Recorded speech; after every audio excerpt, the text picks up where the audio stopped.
رسول اللہ صلی اللہ علیہ وسلم نے فرمایا، جس نے صبح کو یا شام کو یہ وظیفہ پڑھ لیا، لا الہ الا اللہ وحدہ لا شریک لہ لہ الملک ولہ الحمد یحیی ویمیت وہو علی کل شیء قدیر، تو اس کو 5 فوائد ہوں گے۔ نمبر 1، اللہ تعالی شام سے صبح تک اس کی حفاظت کے لیے مسلح فرشتے بھیجے گا جو شیطان سے اس کی حفاظت کریں گے۔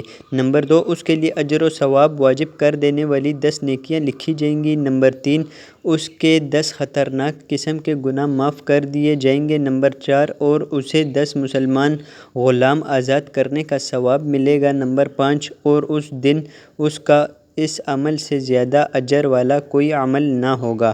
جامع ترمذی کی حدیث ہے، حدیث نمبر 3534۔ تو دوستو کیسی لگی آپ کو آج کی ویڈیو؟ کمنٹ سیکشن میں ہمیں ضرور بتائیے گا۔ اگر ویڈیو اچھی لگی ہو تو اس ویڈیو کو ایک لائک کر دیجئے، اور اگر آپ چینل پر نئے ہیں تو چینل کو سبسکرائب کر دیجئے، کیونکہ اسی طرح کی اسلامک ویڈیوز میں آپ کے لیے لاتا رہتا ہوں اور انشاءاللہ لاتا رہوں گا۔ اللہ حافظ۔